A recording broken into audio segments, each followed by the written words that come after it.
Everyone, कैसे हो आप लोग। आई होप आप सब अच्छे होंगे और आपकी पढ़ाई बहुत अच्छी चल रही होगी। अभी रात का बज गया है 11:30। अब मेरे बच्चे दोनों सो गए हैं और घर में देखेंगे आप पूरा मेस फैला हुआ है। और मैं भी कुछ करने वाली नहीं हूँ, मैं जा रही हूँ पढ़ने क्योंकि टाइम हो गया पढ़ने का। क्योंकि ये टाइम है सिर्फ पढ़ने का और ये बहुत ही मतलब समझ लीजिए इम्पोर्टेंट टाइम है जिसे मैं वेस्ट नहीं चाहती हूँ। हर रात 1 घंटा 2 घंटा ऐसे करते करते टाइम बढ़ाना है, पढ़ना है, अपना टाइम वेस्ट नहीं करना है मुझे।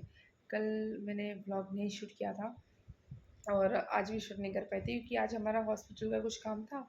तो सारे घर के लोग वहीं गए थे क्लिनिक पे ही। तो घर पे कोई नहीं था, दोनों बच्चों को मुझे ही मैनेज करना था और वो भी एक रिस्पॉन्सिबिलिटी होते हैं तो उनको भी इग्नोर नहीं कर सकते। तो उन्हीं में बिज़ी रह गई थी, बट अब वो सब सो चुके हैं। तो अब मैं सोऊंगी नहीं क्योंकि इसके बाद मुझे पढ़ना है। और आजकल मैं कुछ ज़्यादा ही सोशल मीडिया यूज़ कर रही हूँ तो वो भी मैं थोड़ा थोड़ा कम कर दे रही हूँ कि 10 दिन क्या होता है, पढ़ाई से गैप हो जाता है ना, तो फ्लो लाने में थोड़ा टाइम लगता है। और टाइम लगने का मतलब ये है कि धीरे धीरे मतलब सोशल मीडिया से थोड़ा थोड़ा दूर होना और प्लस ज़्यादा से ज़्यादा पढ़ाई के पास जाना, ऐसा हैबिट लाना पड़ता है। तो अभी कुछ दिन से मोबाइल यूज़ करने की वजह से पढ़ने पे थोड़ा सा कम ध्यान लग रहा था, लेकिन अब मैं अपनी आदत ये थोड़ी सी कम कर रही हूँ। तो अब जैसे कि ये ब्लॉग शूट करने के बाद 12 बज जाएंगे और हर रोज़ मैं 11 10 12 ऐसे ही ब्लॉग पोस्ट करती हूँ क्योंकि वही एक टाइम होता है जब मुझे टाइम मिलता है। दिन में मुझे टाइम बिल्कुल नहीं मिल पाता, कभी शूट कर लिया तो कर लिया। और मेरे पास हमेशा स्पेस की प्रॉब्लम होती है, इसकी वजह से मैं शूट नहीं कर पाती हूँ। तो ऐसे ही वीडियोस बना लेती हूँ, वो भी पोस्ट कर देती हूँ और अपनी राय और क्या विचार है मैं आप लोगों के साथ शेयर कर लेती हूँ। प्लस क्या है कि अभी ना मैंने एक दानिश सर है, उनको मैं बहुत दिनों से फॉलो करती हूँ, हमेशा ऑथेंटिक न्यूज़ भी देते हैं। तो उनके चैनल से ना मुझे ये न्यूज़ मिली कि बीपीएससी का जो TRE 4 होगा ना, वो होगा हमारा अक्टूबर अक्टूबर में। मतलब उसका नोटिफिकेशन आएगा, एग्ज़ाम नहीं होगा, नोटिफिकेशन आएगा।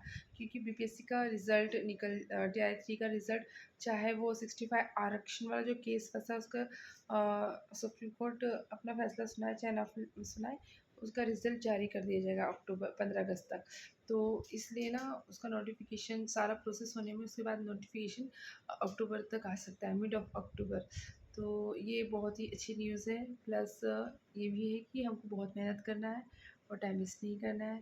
और क्योंकि अगर देखिए कितना टफ आ रहा है, लोगों के रिव्यू देखिए आप एग्ज़ाम या फिर आप खुद जो पेपर हुआ है 6 to 8 का पेपर देखिए कि उसका क्वेश्चन सॉल्व करने की कोशिश कीजिए। आपसे कितना सॉल्व हो रहा है, आप कितना नहीं कर पा रहे, उससे आपका लेवल खुद ही पता चल जाएगा कि आपका लेवल कहाँ है। अगर आप कुछ सॉल्व कर पा रहे हैं मतलब हाँ 1% आपको, अगर आप कुछ भी नहीं कर पा रहे तो मतलब समझिए 0% है। वैसे तो है नहीं कि कुछ नहीं कर पा रहे होंगे, 10% तो लेवल सबका ही होता है। और लेकिन ये लेवल बढ़ाना है, 10% है तो हमारी जॉब नहीं लग सकती क्योंकि 10% वाले बहुत लोग होंगे हमारे जैसे। तो हमको 10% से आगे निकलना है। जब तक हम 80 90 नहीं पहुँच सकते तब तक हम कुछ नहीं कर सकते क्योंकि कट ऑफ हमेशा अच्छी जाती है। प्लस अब हम यहाँ जैसे मेरी जैसी हाउस वाइफ बहुत सारी होगी, वो सिर्फ 4 घंटे 5 घंटे टाइम चुरा चुरा कर पढ़ती है। लेकिन कोई होता है जो दिन रात सिर्फ पढ़ाई ही कर रहा है, तो सोचिए ना कि उससे कंपटीशन है हमारा, उससे कंपटीशन है मतलब उसके लेवल तक हमको पढ़ना है। तो कम टाइम में अच्छा कंटेंट पढ़िए, ज़्यादा इधर उधर मत भागिए, बहुत सोर्स मत लीजिए, अपना पढ़ने वाला कंटेंट कंसाइज रखिए। जैसे मैंने ना कंसाइज कर लिया है कि मुझे कहाँ कहाँ से क्या पढ़ना है और उसके हिसाब से अपना अब मैं धीरे धीरे रूटीन बना रही हूँ। अभी मैंने कुछ भी नहीं किया, सिर्फ मैथमेटिक्स जो मेरा मेन सब्जेक्ट है उसको बस मैंने अभी पढ़ना स्टार्ट किया। अभी क्या है, ये सोचना आ रहा है ये पढ़ो वो पढ़ो वो पढ़ो, कहाँ से जुगाड़ करूँ। इससे अच्छा है कि पहले कुछ स्टार्ट कर दो, पहले जुगाड़ में मत लगो। ऐसे जुगाड़ करते करते मेरे 10 दिन बीत गए। आप अपना जो मेन सब्जेक्ट है उसको स्टार्ट कर दीजिए क्योंकि आपको तो पता है कि मेन सब्जेक्ट आपको कहाँ से पढ़ना है। क्योंकि मेन सब्जेक्ट आपने कहीं ना कहीं से तो पढ़ा ही होगा, एस्टेट दिया होगा, सीटेट दिया होगा, मेन सब्जेक्ट तो पढ़ा ही होगा, तो उसके बारे में कुछ तो पता ही होगा। तो इसलिए पहले मेन सब्जेक्ट स्टार्ट कर दीजिए और उसको पढ़िए और उसको कंप्लीट करिए क्योंकि वो जैसे कि 6 to 8 में 40 नंबर का होता है, बट जैसे मेरा 9th 10th है तो वो 88 नंबर का होगा। मैथमेटिक्स 80 का पूछता है और 8 नंबर का जनरल स्टडीज़ में रहता है। और उसके बाद फिर 11th 12th में कंप्यूटर साइंस है।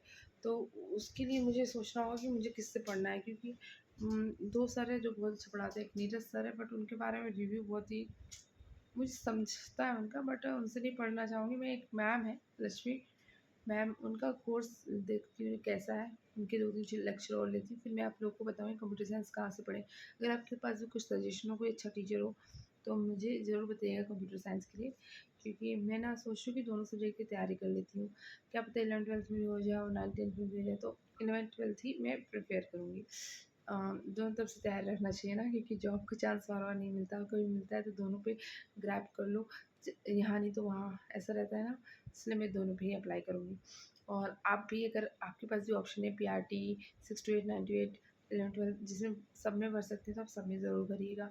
किसी एक पे स्टार्टिंग मत रहिए, एग्ज़ाम दीजिए, कम से कम एग्ज़ाम दीजिए, अपना चांस लीजिए, कहीं तो होगा, कुछ तो होगा।